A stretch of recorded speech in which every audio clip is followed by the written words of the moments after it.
Hello, and welcome back to the Crime Folio. It is here that we meticulously examine the intricate details of compelling criminal cases and the complex psychologies of those behind them. In the annals of criminal investigation, a signature is not what is necessary to commit the crime, but a ritualistic act that fulfills a deep personal need for the killer. It is their psychological calling card. For one elusive predator, that signature was a single, stark object left with every victim, a black feather. This is the story of the hunt for a phantom and the haunting case that became known as the Black Feather Murders. Case 1. The Librarian's Quiet End. The rain in Portland, Oregon has a unique quality in the autumn months. It is not a violent downpour, but a persistent, whispering drizzle that seeps into the very bones of the city.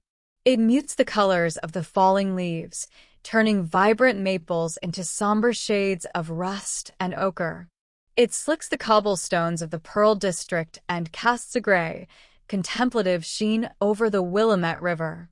For the residents, it is the soundtrack to a season of introspection, a time to retreat indoors with a warm drink and a good book.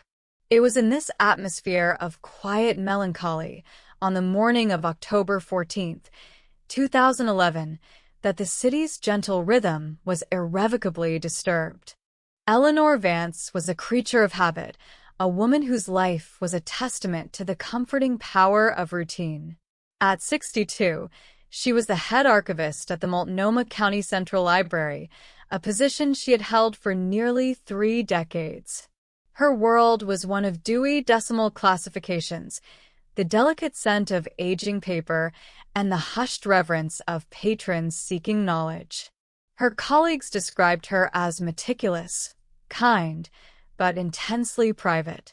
She was a woman who existed in the quiet margins of life, content with her solitude, her small craftsman bungalow in the Laurel House neighborhood, and the company of her black cat, a sleek creature named Orion.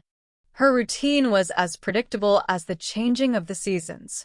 She would rise at 6, feed Orion, and spend an hour in her meticulously tended garden, a small oasis of Japanese maples and rhododendrons. By 8, she would be on her way to the library, a journey she always made on foot, regardless of the weather. She believed the 20-minute walk cleared her mind and prepared her for the day. Her absence on that Friday morning was, therefore, not just unusual, it was an anomaly, a disruption in the carefully calibrated universe of those who knew her. Sarah Jenkins, a younger librarian who had been mentored by Eleanor, was the first to feel the pang of concern. Eleanor was never late. Punctuality was, to her, a form of respect. By 9:30, when Eleanor's phone went unanswered, a quiet unease began to curdle in Sarah's stomach. She called again at 10 and then at 10:30. Each call was met with the same monotonous, unanswered ring. At 11, driven by an instinct she couldn't articulate, Sarah left the library and drove the short distance to Eleanor's home on Southeast Ankeny Street. The house stood as a picture of serene domesticity. The rain had plastered wet, yellow leaves against the dark green trim of the windows. A small wreath of dried hydrangeas hung on the deep red door. Nothing appeared out of place. The morning paper, wrapped in plastic, lay on the porch untouched. Sarah rang the doorbell, its cheerful chime sounding unnervingly loud in the quiet street. She waited, listening. The only sound was the steady patter of rain on the porch roof. She rang again, then knocked, her knuckles rapping against the solid wood. "Eleanor," she called out, her voice thin against the ambient hush. "Are you in there?" Silence was the only reply. A cold dread, sharp and definite, began to snake its way up her spine. She peered through the front window, her hands cupped around her eyes to block the glare. She could see the edge of a living room, a stack of books on a polished end table, the corner of a floral armchair. Everything looked perfect, undisturbed. But the silence was wrong. It was a heavy, profound silence, deeper than mere emptiness. It felt expectant. After a moment of panicked hesitation, Sarah retreated to her car and dialed 911. The responding officers, a pair of patrolmen from the Portland Police Bureau, arrived with a practiced, almost weary calm. They performed a cursory check of the perimeter, finding all windows and doors securely locked. The absence of forced entry was noted. With no exigent circumstances, they were prepared to file a simple welfare check report and move on. But Sarah's insistence, her genuine and palpable fear, convinced them to take the next step. A locksmith was called. The moment the front door clicked open, the wrongness of the scene inside became tangible. The first thing the officers noticed was the order. The house was immaculate. Polished hardwood floors gleamed softly in the gray light filtering through the windows. Books were arranged on shelves not just by size or author, but with a librarian's precision, their spines perfectly aligned. There was no sign of a struggle, no overturned furniture, no drawers pulled open in a frantic search for valuables. Yet a subtle, cloying odor, faintly metallic and sweet, hung in the air. And Orion, the black cat, was sitting at the top of the stairs, its green eyes wide and unblinking, its body rigid with a tension that was almost human. It was in the upstairs bedroom that the quiet order of the house was violently contradicted. Eleanor Vance was there. She was lying on her bed, on top of the neatly made quilt. She was dressed in a simple white nightgown. Her hands were folded peacefully on her chest, as if she were a figure in a pre-Raphaelite painting. Her silver-gray hair was fanned out on the pillow around her head. Her face was placid, her eyes closed. But the lividity mottling the pale skin of her neck told a different story. The faint bruising, the telltale petechial hemorrhaging in her eyelids, spoke of a silent, brutal end. She had been asphyxiated. The scene was a paradox of violence and serenity. The killer had taken her life, but had done so with a strange, almost gentle care. They had arranged her body, composed her for discovery. It was a pose of finality, a tableau of death. As the senior officer radioed for homicide detectives, his partner's gaze fell upon a small, jarring detail. It was so out of place in the meticulously clean room that it seemed to vibrate with significance. Lying gently on Eleanor's folded hands, positioned directly over her heart, was a single, perfect black feather. It was iridescent, catching the dim light with a faint shimmer of purple and green. It looked like a raven's feather. It was stark, deliberate, and utterly inexplicable. Detective Miles Corbin arrived 40 minutes later. Corbin was a man built for Portland's gray weather. At 51, he had the weary posture of a man who had seen too much, but his eyes, the color of a stormy sea, missed nothing. He was a methodical, patient investigator, one who believed that crime scenes spoke a language of their own, if one only knew how to listen. He took in the scene from the doorway, his gaze sweeping the room before settling on the victim. He noted the lack of struggle, the pristine environment, the posed body. His eyes, like everyone else's, were drawn to the feather. "What do we have?" he asked a sergeant, his voice a low rumble that barely disturbed the air. "Victim is Eleanor Vance, 62. Lives alone. Colleague from the library down at Central called it in. No forced entry. Emmy's preliminary guess is asphyxiation, probably sometime last night. No signs of robbery, no signs of sexual assault. The place is cleaner than my own." The sergeant paused, gesturing with his chin toward the bed. "And then there's that." Corbin stepped carefully into the room, his shoes covered in protective booties. He circled the bed slowly, his mind a silent catalog of incongruities. The lack of a clear motive was the first and most glaring problem. Crimes of this nature were typically rooted in passion, greed, or lust. A lover's quarrel, a robbery gone wrong, a sexual predator. This scene fit none of those templates. This felt different. It felt personal, but in a way he couldn't yet comprehend. It felt like a message. He crouched down, his face close to Eleanor's hands, studying the feather. It was not something that could have floated in through an open window. It was placed. The precision of its placement was undeniable. It was the focal point of the entire tableau. "Bag it separately," Corbin said to the crime scene technician. "I want it handled like it's the goddamn crown jewels. Every fiber, every particle, I want it analyzed." The investigation began to unfold with the slow, meticulous pace of a glacier. Corbin and his team started by building a portrait of the victim. Eleanor Vance, they discovered, was a woman who had curated her life with the same care she applied to her library's archives. She had no known enemies. Her finances were in perfect order. She had no romantic partners and hadn't for many years. She had a small circle of friends, mostly colleagues from the library, with whom she shared polite, if distant, relationships. She was, by all accounts, an unremarkable target.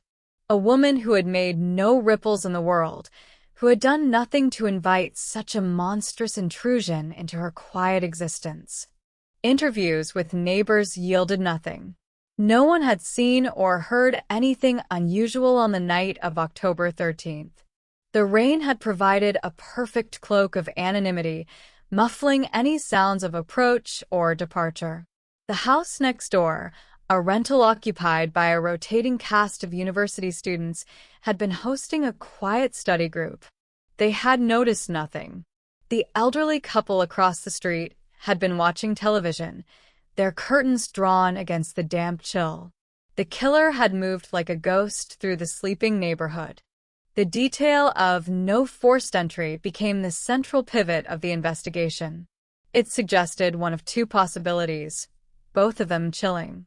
Either Eleanor had known her killer and had willingly let them into her home, or the killer was sophisticated enough to bypass a modern lock without leaving a trace. The first possibility seemed unlikely.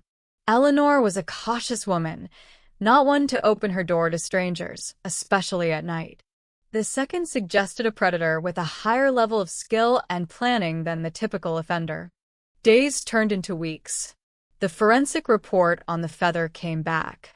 It was, as suspected, a raven's feather. Corvus corax. It was clean, with no usable DNA or fingerprints. It was just a feather. The autopsy confirmed the cause of death as manual strangulation.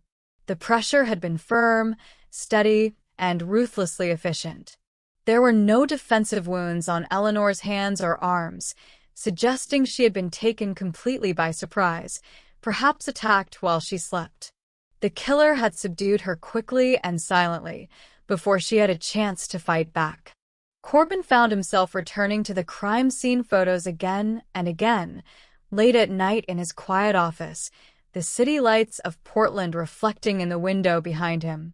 He would stare at the image of Eleanor on the bed, her face a serene mask, and the stark blackness of the feather against her pale skin. It was a calling card. He knew it in his gut, with a certainty that defied logical proof. A robbery gone wrong doesn't end with a posed body. A crime of passion doesn't conclude with a symbolic token. This was a performance. The act of killing was only one part of the killer's objective. The other part was the presentation, the signature. But what did it mean? A raven. A symbol of prophecy, of loss, of death in many cultures. A bird known for its intelligence and its association with the macabre. Was the killer a student of mythology? A reader of Poe? The symbolism was potent, but frustratingly vague. It offered a glimpse into a mind, but provided no clear path to an identity. The investigation stalled. With no suspects, no witnesses, and no forensic leads, the case of Eleanor Vance became a quiet file on Corbin's desk. It was a source of deep, personal frustration for him. He had been a detective for 25 years, and he had learned to accept that some cases simply go unsolved. But this one felt different. The deliberate, ritualistic nature of the crime suggested that this was not a singular event. A killer who performs a ritual once is likely to feel the compulsion to perform it again. The quiet end of the Portland librarian, he feared, was not a conclusion. It was a prologue. The media coverage was brief and sensationalist, dubbing the case the Raven murder before moving on to the next tragedy. For the public, Eleanor Vance became a footnote, a sad story that faded with the turning of the news cycle. But for Corbin, she remained a constant presence. He kept a spare photo of the feather tucked into his desk drawer. Sometimes, during a lull in another case, he would pull it out and study it. He saw it as a promise from a phantom, a vow that they would meet again. The winter of 2011 settled over Portland, bringing with it a blanket of snow that quieted the city even further. The investigation was officially classified as cold, but not closed. Corbin waited. He did not know what he was waiting for or where the next sign would appear. He only knew that a killer who takes the time to leave a signature is proud of their work. And pride, in his experience, was a predator's most dangerous vulnerability. He felt as though he were in a silent, one-sided conversation with a ghost. The ghost had made its opening statement with a single black feather. Now, all Corbin could do was wait for the next sentence. He had no idea that he would have to wait for nearly 2 years, or that the next time the feather appeared, it would be over 1,000 miles away, in a city that pulsed with a rhythm entirely different from the gentle rain of Portland. The silence was simply a pause between acts. Case 2. The Artist in the Alley. Nearly 2 years and over 2,000 miles away from the quiet, rain-slicked streets of Portland, another city breathed with a life force all its own. New Orleans does not whisper.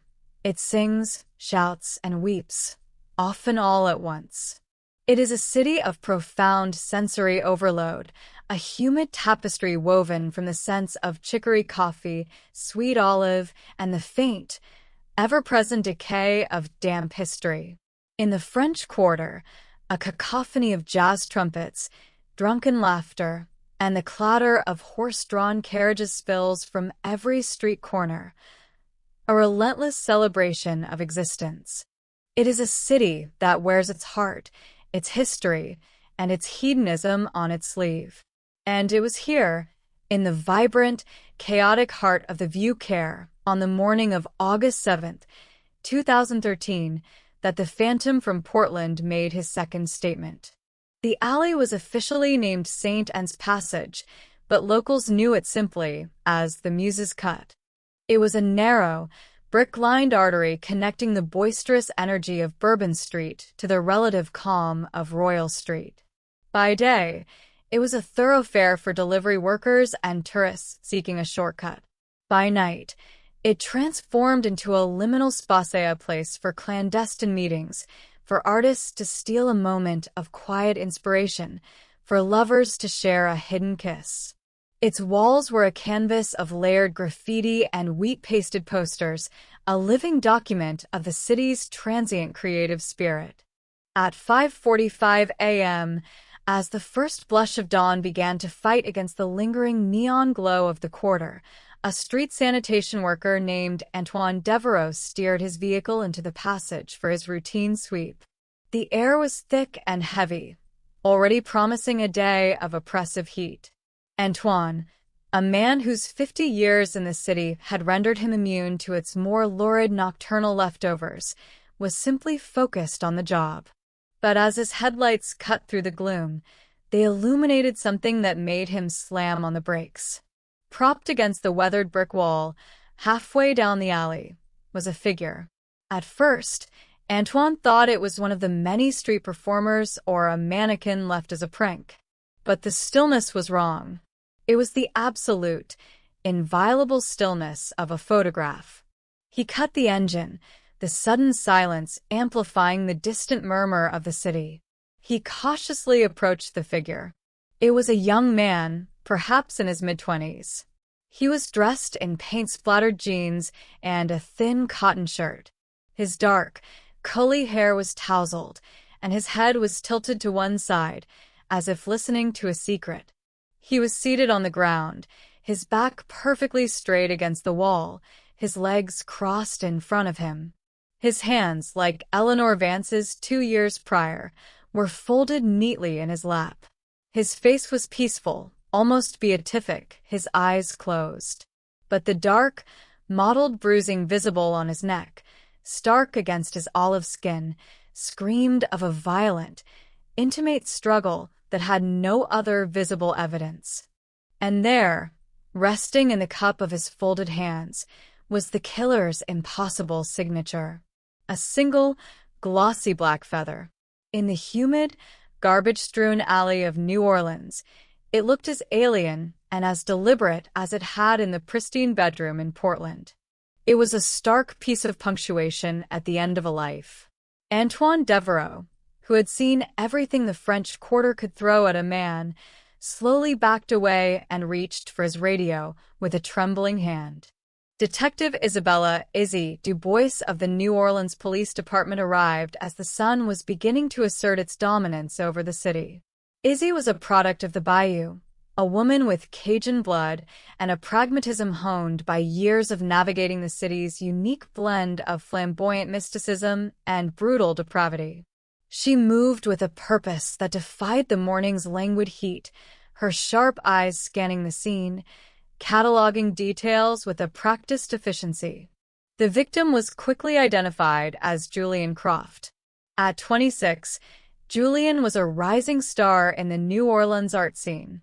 He was known for his large, vibrant canvases that captured the city's chaotic energy, as well as for his charismatic and sometimes tempestuous personality. He was a creature of the night, fueled by inspiration, cheap whiskey, and a network of friends, lovers, and patrons that spanned the entire social spectrum of the city.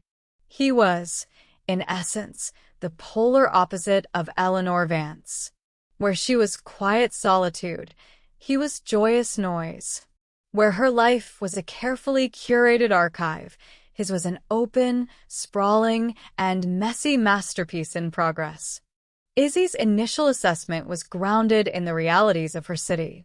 A crime of passion, she said to her partner, a seasoned detective named Ben Carter. Or a deal gone bad. This kid ran with a fast crowd. Lovers, rivals, drug connections. We'll have a list of potential suspects as long as the Mississippi River. The scene, however, presented the same unsettling paradox that had haunted Detective Miles Corbin. The violence of the act, the Emmy's on-site opinion was, again, manual strangulation was completely at odds with a tranquil aftermath. Julian Croft's body was not dumped, it was displayed. It was a composition, an installation. The placement against the graffiti-covered wall seemed intentional, as if the killer had chosen the perfect backdrop for their work. And the feather? Ben asked, nudging his chin towards the object in question, now being carefully collected by a forensics technician. Voodoo? Santeria? Some kind of weird artist statement. Could be, Izzy conceded, though she didn't believe it. The city was full of performative spiritualism, but this felt different. It lacked the usual accoutrements of a ritual. There were no candles, no symbols drawn, no offerings. There was just the body and the feather. It was clean, minimalist, and deeply unnerving in its simplicity.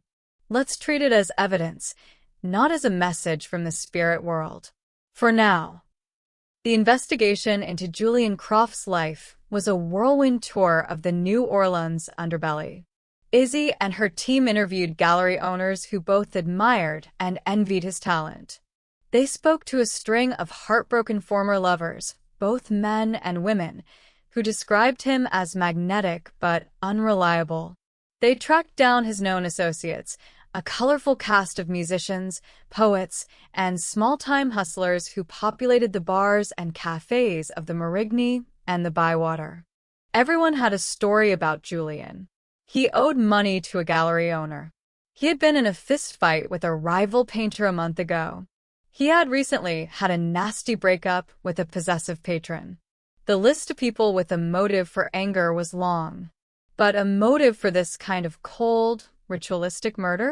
That list was empty.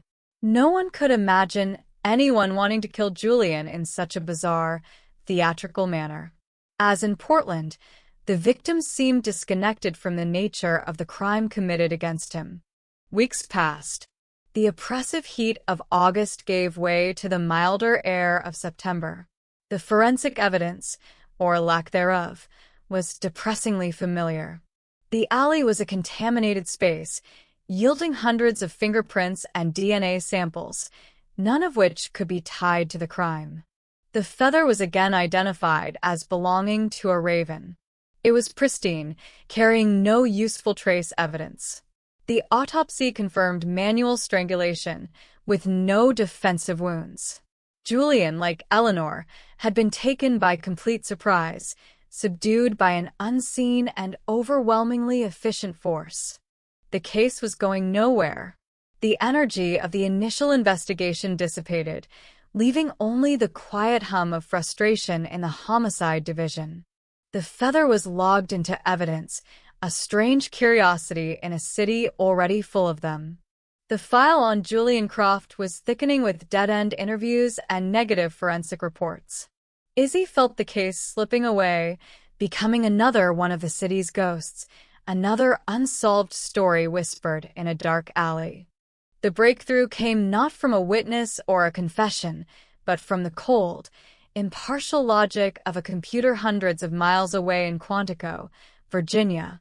A diligent young analyst at the FBI's Violent Criminal Apprehension Program, VCAP, was inputting the data from the Julian Croft homicide. He entered the cause of death, manual strangulation. He noted the lack of sexual assault or robbery. He noted the posed body. Then he reached the field for symbolic objects left at scene. He typed, "Single black feather, raven," placed on victim's hands. An alert flashed on his screen. The system had found a match. A case from October 2011, Portland, Oregon. Victim, Eleanor Vance. The details were eerily, impossibly similar. Posed body in a private residence. Manual strangulation. No defensive wounds. And a single black raven's feather, placed over the heart. The phone call reached Detective Miles Corbin's desk on a Tuesday afternoon. The Portland sky was its usual shade of bruised gray.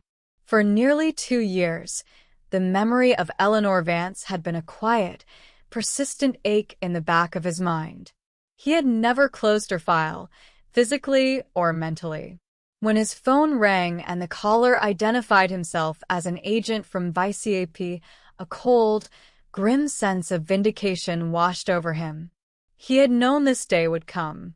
He listened silently as the agent detailed the case in New Orleans. A young male artist.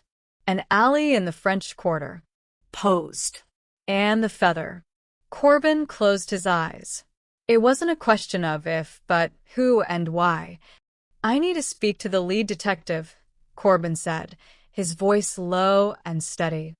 Minutes later, he was on the phone with Detective Isabella Dubois. Their conversation was tense, professional, and freighted with the weight of what they were both beginning to understand.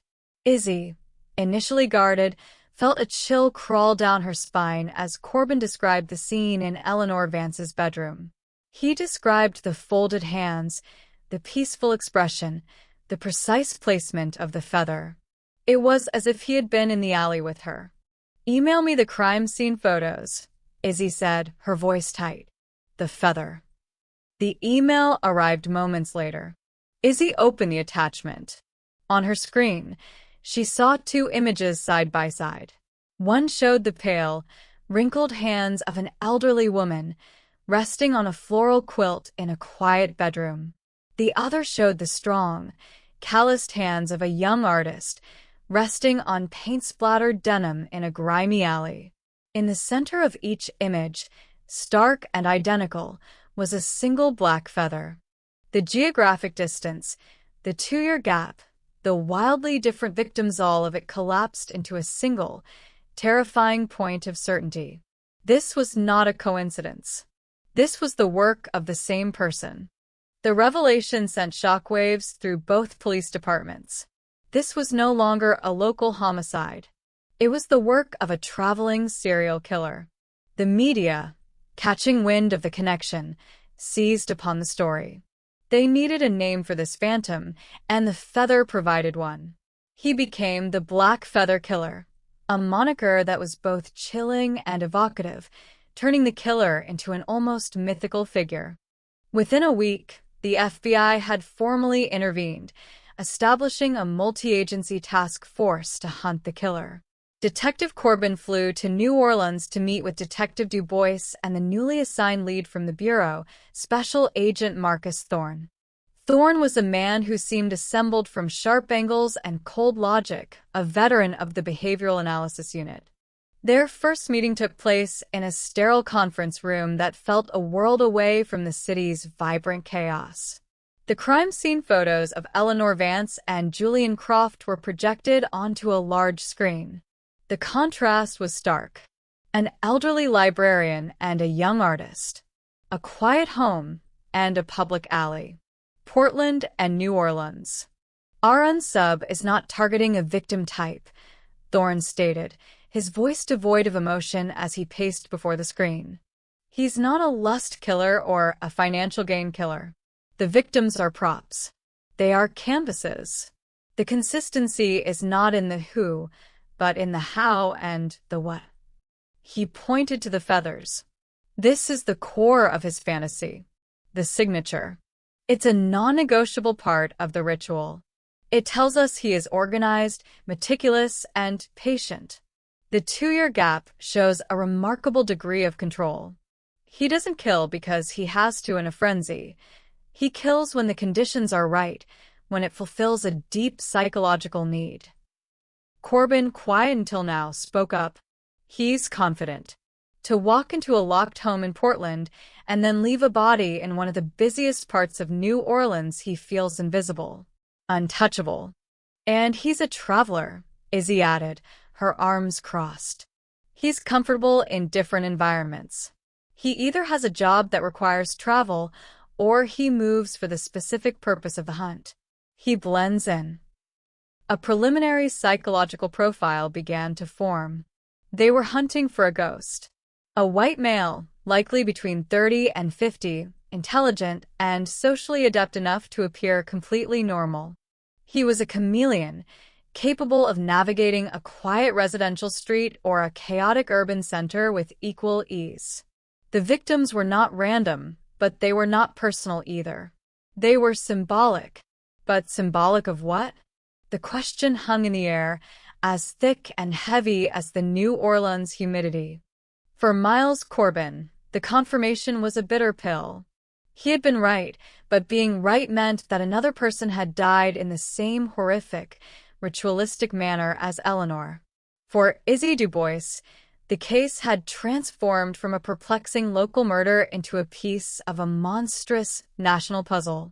The hunt was no longer confined to the alleys of the French Quarter.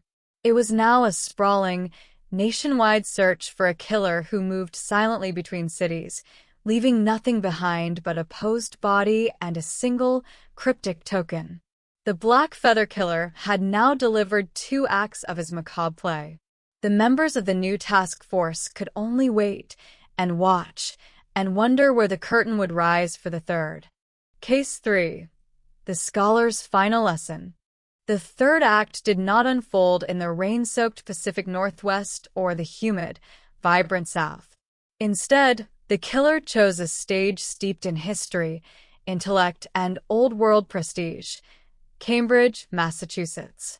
Here, The air itself seems to carry the weight of centuries of academic pursuit. The brick and ivy of Harvard University and the Massachusetts Institute of Technology create a landscape defined by tradition, ambition, and the quiet, relentless pursuit of knowledge. It is a city that prides itself on logic, on the power of the human mind to solve any puzzle. On November 21st, 2014, 15 months after the discovery of Julian Croft, the Black Feather Killer would present the scholars of Cambridge with a riddle written in blood. Dr. Alastair Finch was an institution within an institution. At 71, he was a professor emeritus of classics at Harvard, a man whose life had been dedicated to the study of ancient civilizations, their languages, myths, and philosophies. His office, a coveted, wood-paneled space in Widener Library, was a testament to his life's work. It was a chaotic sanctuary piled high with books in Greek, Latin, and English, cluttered with replica artifacts and permeated by the scent of old paper and pipe tobacco. Professor Finch was a legend in his field, known for his formidable intellect, his biting wit, and a teaching style that was both terrifying and exhilarating for his students. He was a man who lived more in the ancient world than the modern one, finding more companionship in the words of Homer and Ovid than in the company of most living people. His routine, like Eleanor Vance's, was one of academic rigor and predictability. He spent his days in his library office, even in retirement, working on a comprehensive translation of the Metamorphoses. His evenings were spent in his stately Victorian home near Cambridge Common, a house he had inherited and lived in for over 40 years. He was a widower, his wife having passed away a decade earlier, and his 2 children were grown and living on the West Coast. His life was a quiet, scholarly loop of research, writing, and solitary reflection. The alarm was raised not by a colleague, but by a system. Professor Finch was part of a university program for elderly and retired faculty who lived alone. He wore a small medical alert pendant around his neck and was required to press a button on a base unit in his home every morning by 10 a.m. to signal that he was well. On the morning of November 21st, the signal did not come. At 10:05 a.m., an automated call was placed to his home phone. It went unanswered. At 10:10 a.m., a human operator from the security service called. Again, no answer. Following protocol, the service dispatched a campus police officer to conduct a welfare check. Officer Chun, a young, earnest member of the Harvard University Police Department, arrived at the Finch residence at 10:25 a.m. The house was a handsome, if slightly neglected, 3-story structure set back from the road behind a wrought iron fence. A light dusting of early snow covered the lawn and the slate roof. Like the scene in Portland, there was an air of undisturbed quiet. The mail from the previous day was still in the mailbox. No newspapers littered the porch. Chen rang the bell, waited, then knocked firmly. The silence from within was absolute. He checked the perimeter, finding all doors and windows secured. Remembering the protocol for unresponsive faculty, he used the master key provided by the university for emergency access. The moment the heavy oak door swung inward, a blast of cold air greeted him. The house was frigid, the heating apparently off. The interior was much like the professor's office, a controlled, scholarly chaos. Books overflowed from shelves, were stacked on tables, and rested in chairs. The air was still and smelled faintly of dust and something else, something sharp and metallic that Chin couldn't immediately place. He called out, "Professor Finch? Campus police." His voice was swallowed by the house's heavy silence. He proceeded cautiously, his footsteps echoing on the hardwood floors. The living room was empty, as was the kitchen. A half-finished cup of tea sat on the counter, a film of mold beginning to form on its surface. It was in the professor's downstairs study that the search came to its end. The room was the heart of the house, lined wall-to-wall with ceiling-high bookshelves. A large mahogany desk dominated the center of the room, its surface a landscape of open books, scattered papers, and writing implements. Dr. Alastair Finch was seated in his high-backed leather chair, facing the desk as if he had simply fallen asleep while working. He was dressed in his customary tweed jacket and waistcoat. His glasses were perched on his nose. One hand rested on an open book, but his head was slumped forward at an unnatural angle, and the waxy pallor of his skin was undeniable. Officer Chen's training kicked in. He did not touch anything. He backed out of the room, his eyes scanning for any detail that seemed out of place. He saw the bruising on the sliver of neck visible above the professor's starched collar. And then he saw it. It was not on the victim this time. It was on the desk, placed with surgical precision in the center of an open page of the book beneath the professor's hand. A single, perfect black feather. It lay starkly against the creamy white paper, a dark omen in the temple of knowledge. The call went from the Harvard Police to the Cambridge Police Department, and from there, the information rocketed up the chain of command to the FBI task force.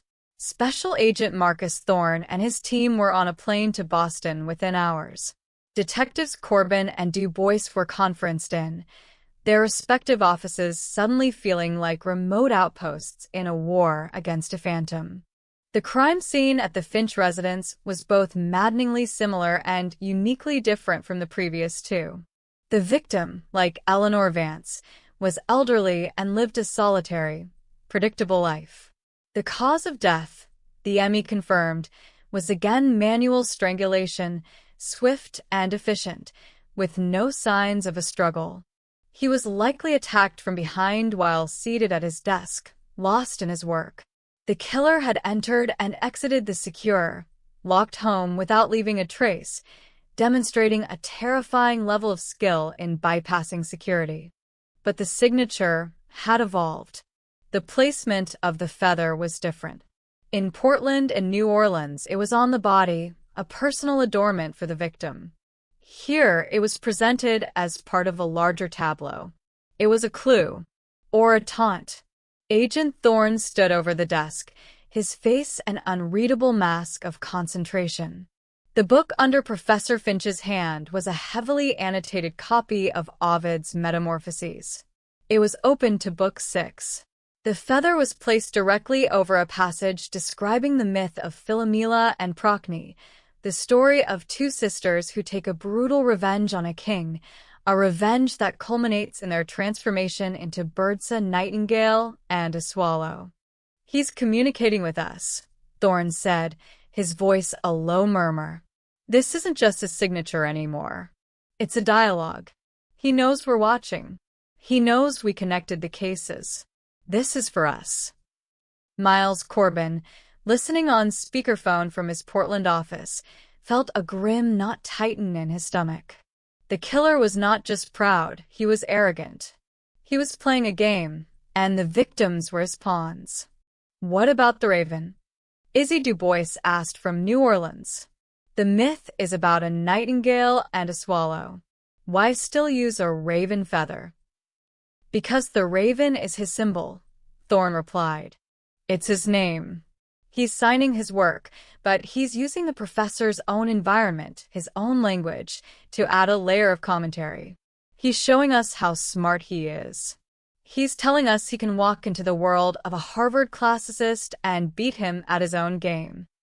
The investigation in Cambridge became a deep dive into the arcane. FBI profilers and art historians were brought in to analyze the symbolism.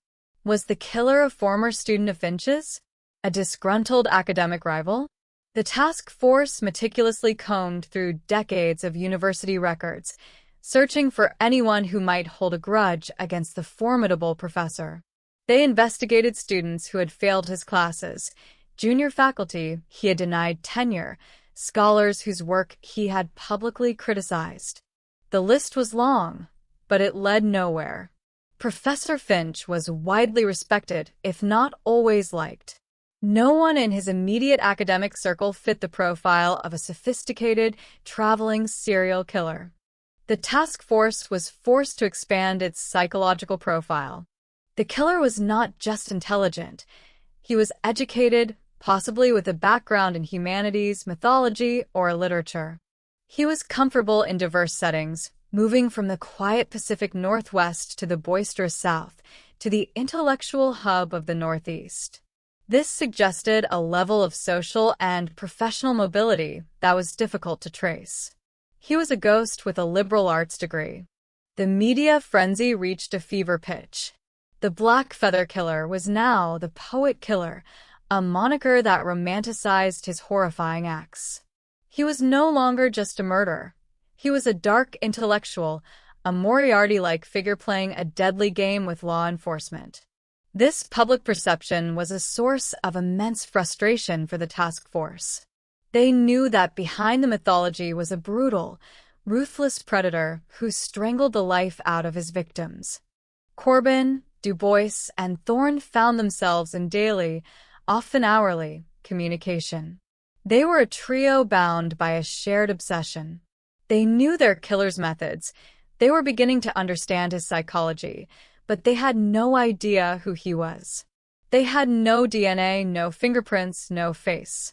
All they had was his signature, a signature that was now mocking them with its intellectual pretensions. They explored new, unsettling theories. Was the choice of cities significant? Portland, New Orleans, Cambridge, all are cities with distinct, powerful identities. They are all near water. They are all considered cultural or artistic hubs. Was the killer on some kind of perverse pilgrimage? The detail of the locked doors continued to haunt them. 3 victims in 3 secure locations. The killer was a ghost who could walk through walls. They brought in security experts and former cat burglars to consult on the case. The consensus was that the killer was highly skilled in lockpicking or another form of covert entry, a skill that did not fit with the academic profile they were building. The unsub was a contradiction, a scholar and a thief, a poet and a predator. As the winter of 2014 deepened, a chilling realization settled over the task force. The killer was accelerating. The gap between the first and second murders was nearly 2 years. The gap between the second and third was only 15 months. The cooling-off period was shrinking. This often indicated that the killer's compulsion was growing stronger, his need to act out his fantasy becoming more frequent. He was becoming bolder, more addicted to the ritual. The task force was in a race against a clock they couldn't see. They had a wealth of psychological data, but a dearth of physical evidence. They knew the what and the why better than in any case they had ever worked. But the who remained a complete and total mystery. They felt as if they were in a library, surrounded by thousands of books, knowing that the killer's name was written in one of them, but having no idea where to start looking. The investigation in Cambridge, like the ones before it, eventually wound down without a suspect. The trail went cold. But this time, no one believed it was over. The game was afoot. The killer had laid a piece of bait, a classical illusion, and he was waiting to see if they were smart enough to understand it. But understanding the message and catching the messenger were 2 vastly different things. The team could only brace themselves, knowing that somewhere out there, the Black Feather Killer was planning his 4th act, confident that his pursuers were still steps behind him, lost in the pages of a story he alone was writing. The final lesson from Professor Finch was a silent, terrifying one. Their opponent was not just a killer, but a master storyteller, and he was in complete control of the narrative. Case 4. The Broker on the Lakefront. The killer's 4th and final performance took place in a city of steel and wind, a metropolis defined by its striking architecture and its relentless, forward-driving energy, Chicago. On the shores of Lake Michigan, towering skyscrapers cast long shadows over the bustling streets, a testament to ambition and modernity. It was a landscape of clean lines, hard surfaces, and cold, impersonal glass. It was here, in this bastion of commerce and finance, on May 2nd, 2015, just over 5 months after the murder of Dr. Alastair Finch, that the Black Feather Killer would deliver his shocking denouement. The accelerated timeline confirmed the task force's worst fears. The killer's compulsion was escalating, spiraling towards a conclusion. The victim was Martin Glass. At 42, he was everything the previous victims were not. He was not a solitary recluse or a bohemian artist or a cloistered academic. He was a high-powered commodities broker, a man whose life was measured in market fluctuations and financial gains. His world was the frantic, high-stakes environment of the Chicago Board of Trade. He was successful, aggressive, and deeply embedded in the material world. He was divorced, shared custody of 2 children, and lived in a sterile, minimalist apartment on the 54th floor of a prestigious high-rise on Lake Shore Drivia glass tower that offered breathtaking views of the lake and the city. His life was one of visible, contemporary success. The discovery was made by a cleaning service. Martin Glass had a weekly appointment for his apartment to be cleaned every Friday morning. When the 2-person crew arrived at 9 a.m., they used their service key to enter. The apartment was a study in modern luxury: white walls, chrome fixtures, black leather furniture, and floor-to-ceiling windows. It was pristine, almost surgically clean, reflecting the owner's precise and orderly nature. The lead cleaner, a woman named Maria, noticed immediately that something was wrong. A high-end stereo system was playing music not the usual aggressive rock Martin favored, but a soft, classical aria. The sound was beautiful, but deeply out of place. They found Martin Glass in his home office. The room, like the rest of the apartment, was a model of organization. A large glass desk faced the window, looking out over the vast expanse of Lake Michigan. Martin was seated in his ergonomic chair, facing the view. He was dressed in an expensive suit, but without a tie. From the back, he simply looked like he was admiring the lake. But as Maria moved around the desk, she stifled a scream. He had been strangled. The now familiar marks were on his neck.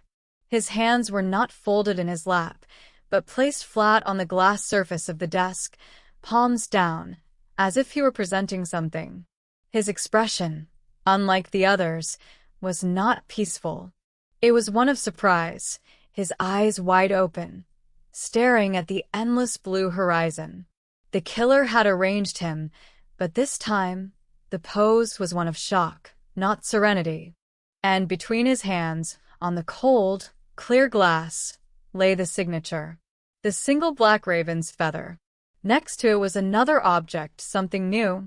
A small, antique silver key, tarnished with age. The music, a haunting piece from Handel's Rinaldo, continued to fill the silent, sun-drenched room. The call to the FBI task force was immediate. Agent Thorne and his team descended on the scene, a grimly familiar routine by now. Detectives Corbin and Du Bois joined them in Chicago. The core trio of the investigation finally united in the same physical space. They stood together in the silent apartment, the city sprawling beneath them, the weight of the 3 previous murders pressing down on them. "This is an endgame," Thorne said, his gaze fixed on the desk.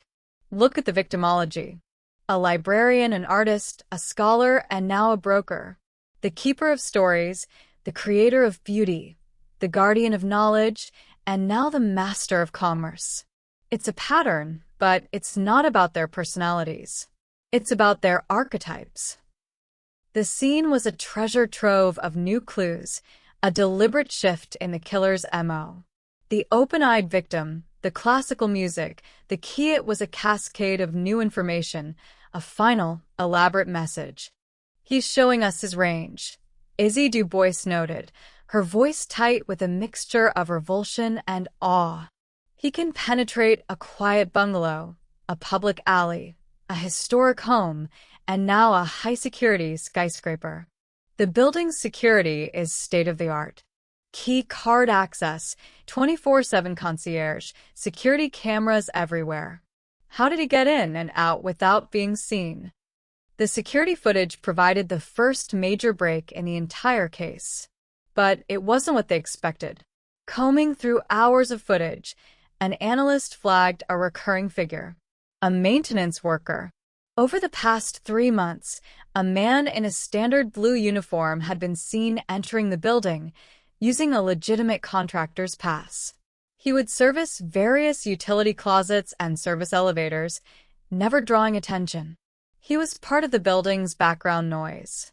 On the night of the murder, he was seen on camera entering the service elevator on the 54th floor at approximately 10 p.m.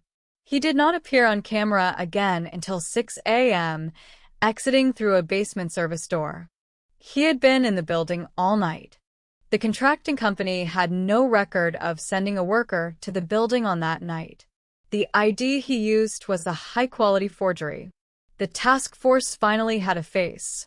It was grainy, partially obscured by a baseball cap, but it was a face. They had an image of their ghost. Simultaneously, another team was working on the key. It was a skeleton key, old and ornate.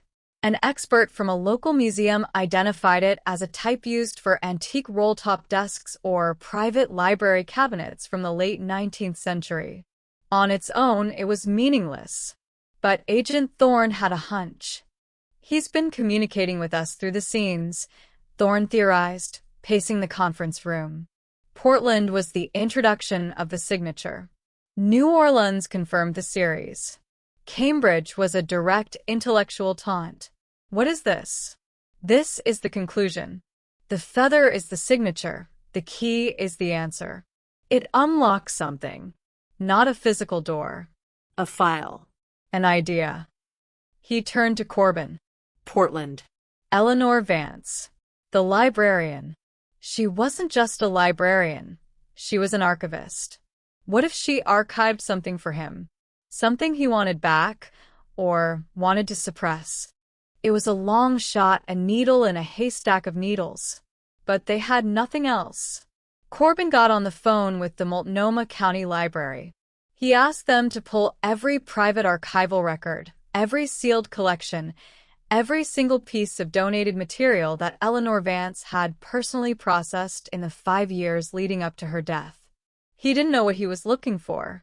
A name, a subject, anything that could connect to mythology, birds, or the other cities. While they waited, the facial recognition software got a hit. It was not a criminal database match. The hit came from a university staff ID database. The grainy image from the Chicago high-rise matched the staff photograph of a man named Dr. Sebastian Croft. He was a visiting lecturer in comparative mythology and folklore at Cambridge University. The name hit the task force like a physical blow. Croft. The same last name as the second victim, Julian Croft, the artist in New Orleans. They had investigated Julian's family, but only his immediate relatives. Sebastian was a distant cousin, an academic who had lived in England for years and had only recently taken a 1-year position at Cambridge. They had no contact, no relationship. The connection had been missed. Suddenly, all the pieces began to slam into place. Sebastian Croft was an expert in the very myths he was referencing. He was present in Cambridge at the time of the Finch murder.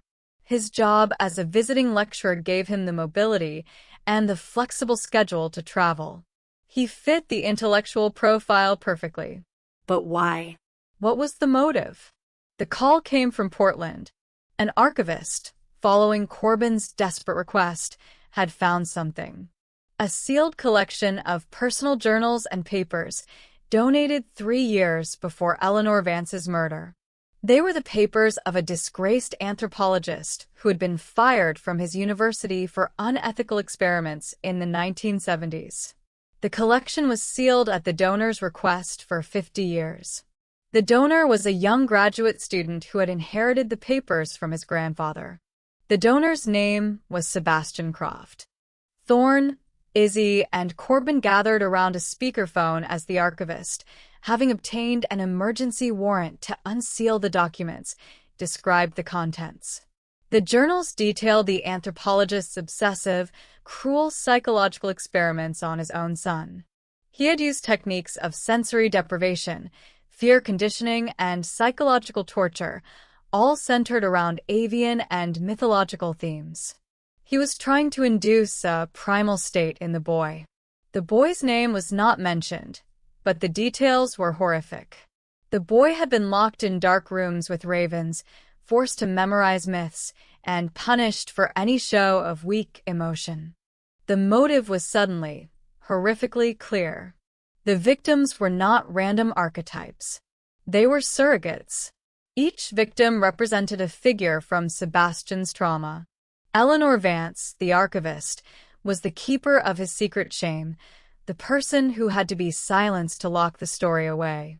Julian Croft, the artist, his own cousin, was a symbol of the free, expressive life Sebastian was never allowed to have, a life he both envied and despised. Professor Finch, the academic authority, was a stand-in for his abusive grandfather, the intellectual tyrant who had tortured him. And Martin Glass, the broker? The journals mentioned that Sebastian's father, the man who had stood by and allowed the abuse to happen, had been a commodities broker, a man who had traded his son's well-being for his own quiet life. This wasn't a game for the police. It was a deeply personal, ritualistic cleansing of Sebastian's past. He was not just killing people, he was killing the ghosts that haunted him, one by one, in a twisted, theatrical performance of revenge. The signature, the black feather, was the symbol of his trauma, reclaimed and turned into a symbol of his power. The silver key was the final clue, the one that unlocked the whole story. He wanted them to find it. He wanted them to know why. Sebastian Croft was not in his Cambridge apartment. His passport showed he had flown to Chicago 2 days before the Glass murder and had flown out the morning after, not back to Boston but to Portland, Oregon. "He's going back to the beginning," Corbin said, his voice grim. "He's closing the circle." They knew where he would go. The place it all started. The Multnomah County Central Library. A SWAT team, along with Corbin, raced to the scene. They found him not in the archives, but in the main reading room, sitting at a large oak table. He was reading a book of poetry. He looked up as they entered, his face calm, almost relieved. There was no fight, no resistance. The performance was over. He had told his story. Sebastian Croft confessed to all 4 murders. His confession was a cold, detached, academic dissertation on his own life, explaining the symbolic significance of each victim, each location, each placement of the feather. He had the skill to bypass locks because his grandfather had obsessively taught him as another form of discipline. He was the scholar and the thief. He had stalked each victim for months, learning their routines, enjoying the feeling of control he never had as a child. He was a monster created by a monster, a man whose entire existence had become a dark, twisted work of performance art. The hunt for the phantom was over. The man behind the signature was, in the end, just a deeply broken man, forever trapped in the mythology of his own pain. The stories of the Black Feather Killer serve as a chilling reminder that the most elaborate monsters are often of our own making. They are born not in darkness, but in the quiet, unseen spaces of human suffering in a child's bedroom, in a scholar's ambition, in a family's silence. The signature he left behind, a single black feather, was more than a calling card.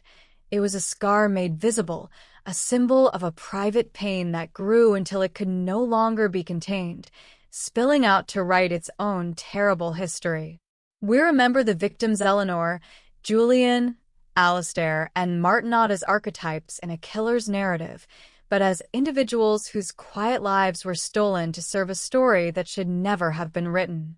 Their loss underscores a final, somber truth. The deadliest wounds are often the ones we cannot see until it is far too late. Good night.